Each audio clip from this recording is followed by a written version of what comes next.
discuss all things career, education, as well as development. Welcome to my YouTube channel. In today's video, we'll be talking about CV writing, or how to write a CV for someone who only has a grade 12, no post-matric qualification, and no employment history. Let's get straight ahead. As a matriculant with no post-matric education and no employment history, your CV will only focus on key important things. And these are your skills, your education achievements, as well as any extracurricular activities that you did to be able to display your strength towards the recruiter. As you start writing your CV, here are some of the important things to take into consideration. Number one, personal details. This is a given because you definitely need your personal details so that the recruiter can be able to get hold of you and know who you are.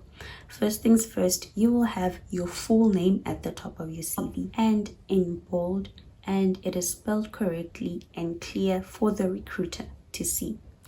You will also, under this section, still have your contact details. This will be your cell phone number as well as your email address. Make sure that your cell phone number, it is a number that is reachable. They can be able to get hold of you. With the email address, it's important to ensure that it is a professional email address. What do I mean by that? I mean that it is your name, surname @email.com. We will then move over to having your location. This is your home address. Now with this section, it is important to note that we live in a very dangerous time, so you cannot put your entire home address. The simplest way to go about it is to put in the city that you stay in as well as the province. For example, you can have Pretoria, Gauteng. That is enough. If you would like to niche it down further, you can locate the town that you are in. For example, you can have something like Mooikloof, Pretoria. That gives a recruiter an indication of where you are based at the moment. And then lastly, you will have your LinkedIn profile.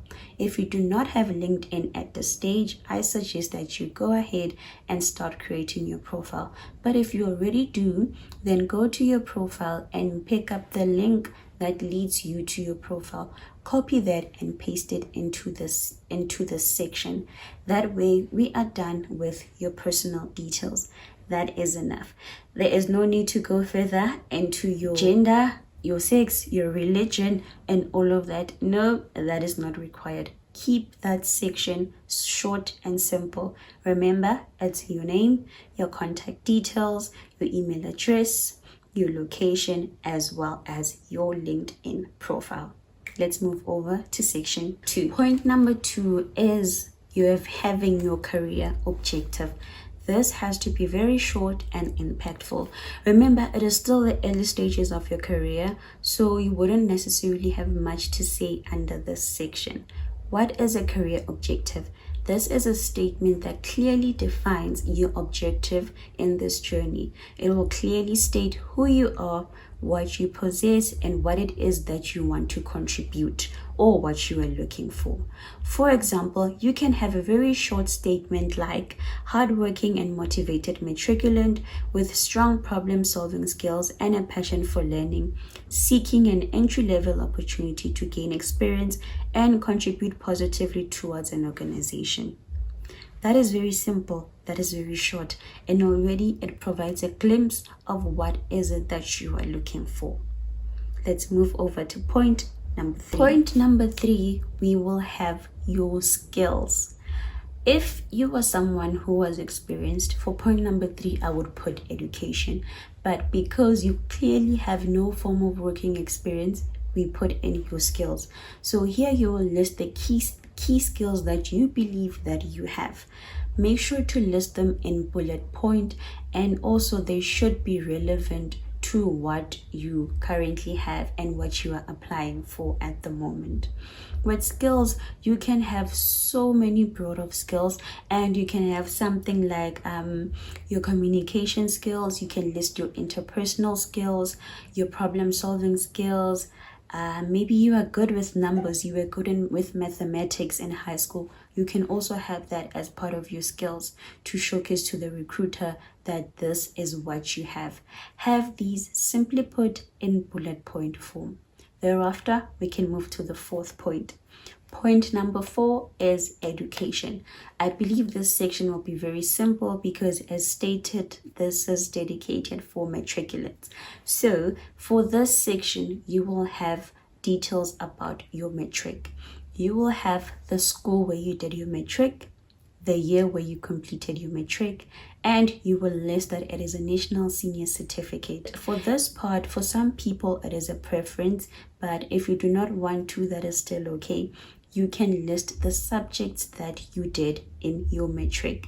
You can list all of them that you did: your accounting, your physics, agriculture, CAT, and so on. Have them listed there, and just to give a glimpse of the type of stream that you did or that you took in high school. Let us move over to our next point. In the next section, you will have something like extracurricular activities and leadership roles. Why is it important to have this section, or rather, why am I suggesting that you put this section? It is because that for a matriculant, there isn't much to put into your CV. So we're trying to make sure that we have enough conclusive information so that we can be able to sell yourself towards the market when you are going to look for a job. In this section, you will list any extracurricular activities and any leadership positions that you partaked in while you were in high school. I know in high school there are a lot of things that one gets to do. For example, you can list that you are a netball captain, or maybe your hockey captain, or whatever the case may be. This says a lot about the leadership role that you played in high school. It shows that you are willing, or you are great with teamwork, you are great with coordination, or you are great with organizational skills. That is just a tip, and that is something that you can add. If you're part of maybe a chess club, you can also add that. One thing about extracurricular activities, they get to provide a glimpse of your analytical thinking, as well as some of the skills that you may have and that were not listed in the skills section above. So go ahead and have these in place. Also, another thing that can be included is volunteer work. If probably you assisted a lot with volunteering in high school, you can have that under this section. Maybe you assisted with charity events, or in your local community, you were that one person that assisted with a lot of volunteering. You can have that in place. All those things demonstrate a lot about you as a person. They demonstrate your capabilities, they demonstrate how proactive you are, and they demonstrate about the type of person that you are as a whole. Up next, we have another section, and this is achievements. Now, this is a preference. If you do not want to have this section under your CV, that is completely okay. But if you do, then you can go ahead and list all your achievements in bullet point form. What are some of the achievements that one can include here? 1, let's say you passed your grade 12 with distinctions. Maybe you got 3 distinctions or 4 distinctions in certain subjects. You can have that. That is an achievement. For you to be able to get 90% in one subject, maybe business studies, that is an achievement. You can list that.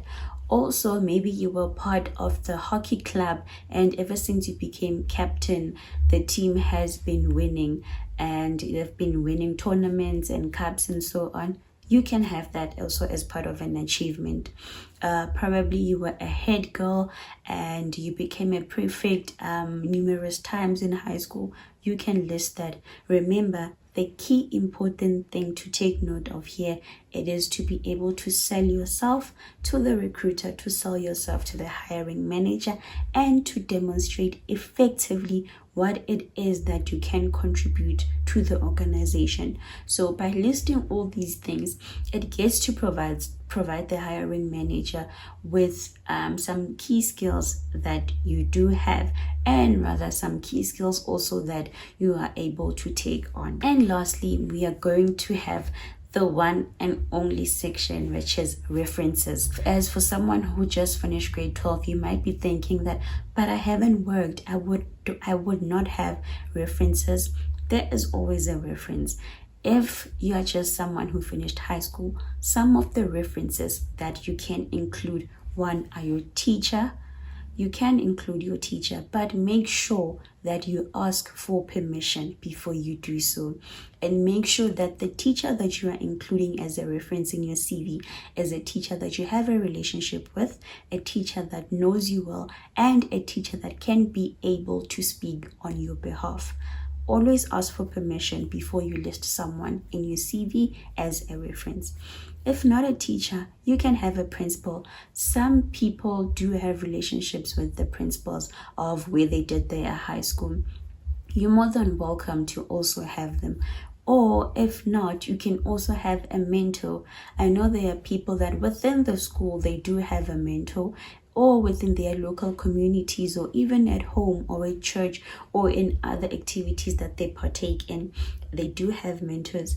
You're more than welcome to list someone who is a mentor in your life as part of a reference.